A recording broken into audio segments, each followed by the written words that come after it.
Well, Stephanie, it is so great to talk to you. I'm sorry I missed you last week. It certainly was an exciting event. A lot of upsets, I think we could say, watching Will take down James and Brown taking putting the Rippin team into elimination. So maybe you could Yeah. just give me some of your thoughts on that particular episode and areas that really stood out for you as either surprising or impressive.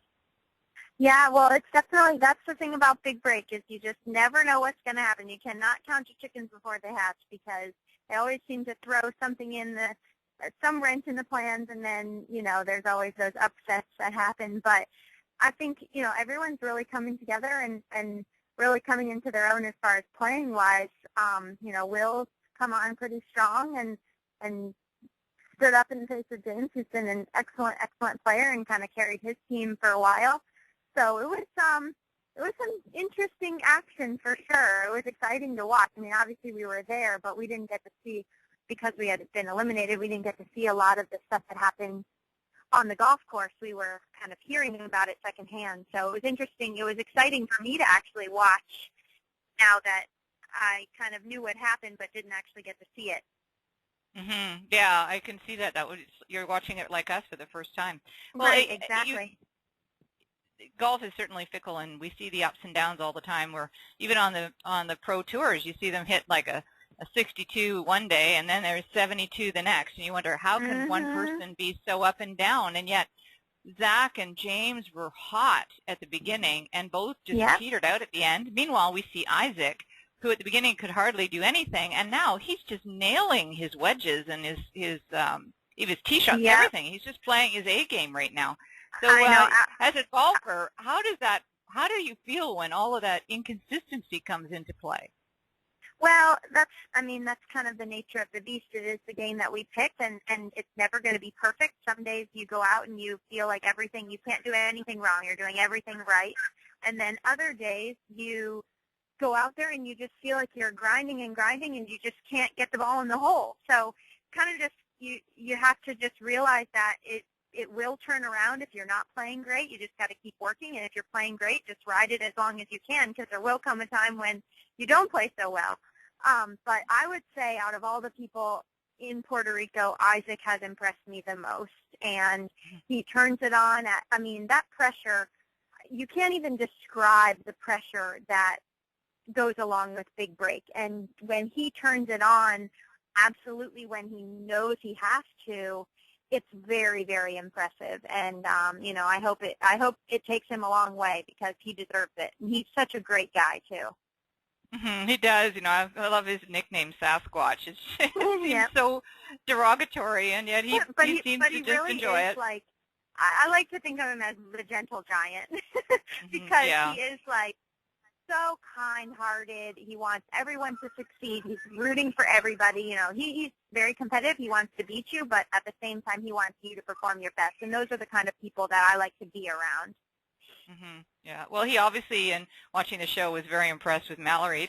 What am I going to have to do to take this woman down? And real mutual respect going on there between the two. And it was a joy to watch that competition because they both are good-natured people, and yes, they both want to win, but they don't want to destroy the other person. They just both want to play well and somebody come up on top, and which is what happened. But Mallory's mental strength after hitting balls, after seeing his land a few feet from the hole, and she, didn't let it faze her. She just kept hitting them, targeting them in, and doing really well. Very impressive. Mallory, I guess the reason I wasn't surprised about, or I couldn't say that Mallory surprised me, was because I know how good of a player Mallory is. And I've played with her several times. I know the capabilities that she has. And she's a fighter.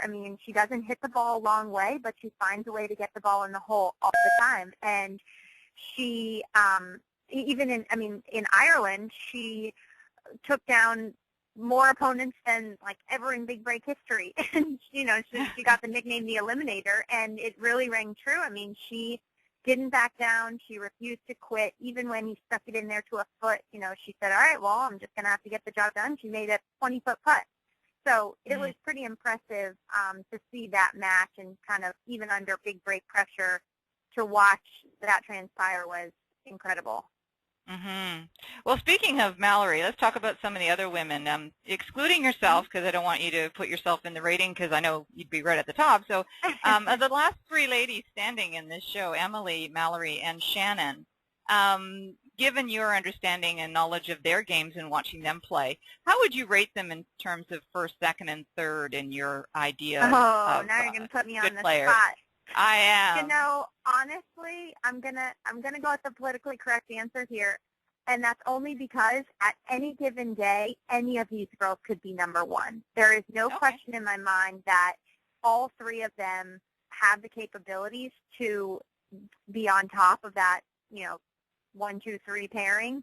But I think Mallory has had the experience in this situation and has been put to the test and put to the test and put to the test in different elimination challenges, so that might give her a leg up over the other two. I think Emily's really come on strong. She's conquered her putting. She's made a couple of good putts when it mattered, and Shannon's hit some really clutch shots too. So I do not want to be the person who's going to pick which one, because they all three, honestly, it just depends on the situation and the shot that they're hitting and the circumstances, because all three of them are capable of being right on top. Okay, well, good answer. I knew I was putting you on the spot. I know so that wasn't the answer you probably wanted, but that's the honest truth, I promise. No, I understand. It was a tough question. Well, let's talk about Shannon a little bit. We don't get to see much of her. She seems to, come through in the clutch. She really is strong. I know that Brian said in last week's show she got run over by one of the carts and hurt her ankle. Have you seen any indication that that's affecting her game? No, I didn't, and I probably, had I not known that happened, I wouldn't have even really known.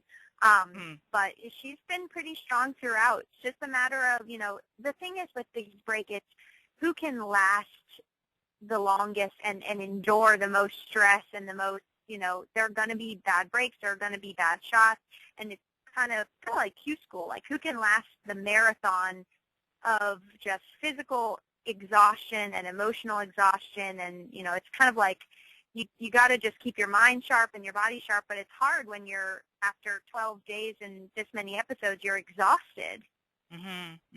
Yeah, I can imagine the stress itself. I mean, watching Jerry Rice bounce around like a ping pong ball on TV. I know, this is my goodness, one of the greatest football players of all time, and he's bouncing around like he can't even stand still. He's so nervous. So you can imagine how everybody feels out there.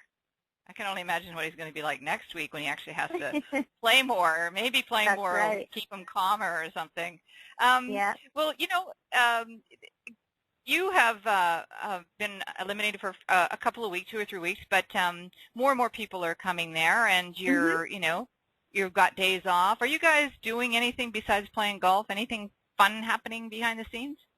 Yeah, we've done quite a bit. We got to just relax and hang out at the beach one day and just enjoy a nice, relaxing day. We played a lot of golf. Al and I probably played 18 or 27 holes every single day on the golf courses, obviously working around. We would have to skip the holes where they're filming, of course, because technically we were off the island. But we also got, Zakia and I did a really fun water sports day where we stood on a surfboard behind a catamaran sailboat and kind of skied behind it. That was really fun. And those catamarans actually moved pretty quick. So, it was a matter of keeping your balance and not letting the waves throw you. So that was really fun. You can actually find those online. They have it posted of Zakia and my little excursion by the beach, and that was a lot of fun. So we did a lot of activities. It was, honestly, nobody wants to be eliminated, but if you have to be eliminated, what a beautiful place to go enjoy the rest of your vacation, right? Oh, yeah. No, it looks spectacular and looks quite quiet, though, I guess because you're filming in the summer, which is sort of off-season for those types of places. You had more time and space to yourself, so that's kind of nice as well. Yeah. How much weight did you gain? I hear the food was spectacular there. The food was spectacular. It was incredible. I actually tried my hardest not to overeat because I had gained weight in Mexico when the food was all-inclusive, all you could eat, all you could drink. And so I pared down a little bit in Puerto Rico, but Al and I did enjoy a couple of, like, they had this chili cheese fry appetizer that we had a few times, and that was a little dangerous. Finally, I had to start telling him to stop ordering it, but it was fun. It was really, the food and the drinks were incredible. Well, the whole experience was awesome. I mean, anytime you're at a Ritz-Carlton and you can enjoy it for free, you got to live it up, right? Oh, absolutely, yeah. Go for a run afterwards.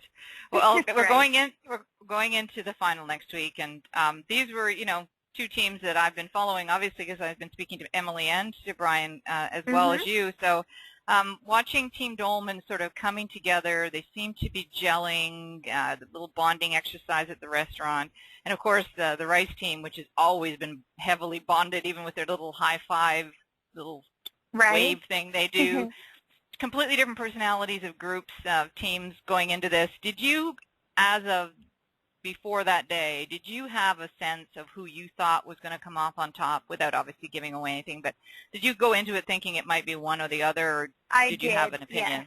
Yes. I had a sense that one team kind of was maybe a little more battle-tested and would be able to withstand the pressure that was the finale, but at the same time, you just never know with Big Break, and you can try to make predictions all you want, but it's really, really tough to figure it out until it's all said and done. Well, who did you think it was going to be then? I personally thought that Team Rice would overcome. Okay. But you never know. Yeah. No, you never know. You never know. It's as you said, fickle, up and down, any given day. And I understand that it's a interesting format that Brian even alluded to as being somewhat potentially unfair. So that really makes me interested in watching it next week, and I'm excited to do that. Is there anything that you want to close with today, or is there something I didn't ask you wanted to share before we close off? No, I think that's about it. Just stay tuned, because you're in for a very, very exciting finale. All righty. Okay, well, hopefully we'll get to talk about it next week, Stephanie. Thank you again so much. Well, okay, thank you, you Gail. take I'm glad care. you're feeling better, and we'll talk to you soon. Yes. Take care. Bye-bye.